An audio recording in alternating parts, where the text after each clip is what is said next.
In this video, I will show you how to cancel your Adobe free trial. To do this, open up Adobe and click on your profile picture in the top right. From there, click Manage Account. Now once you're here, click Plans and Payments and go to Plans. Then here, click on Manage Plan. And then from here under Available Actions, you will see End Your Free Trial. Go and click Cancel Your Free Trial and then enter your password and click Continue. From there, you can see there are 4 more steps, so your free trial has not ended yet. If you cancel today, here's what you can expect, so just continue and then click continue. Now from here you can give a reason, for example, it's too expensive, and then click continue. Now from there click no thanks if you want to continue canceling. Then we have a few more offers for you. If you just want to continue, click no thanks. And then here click confirm cancellation.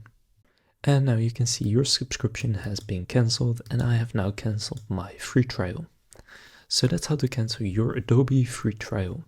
If this video was helpful, please consider leaving a like and subscribing to my channel. With that being said, I will see you in the next video.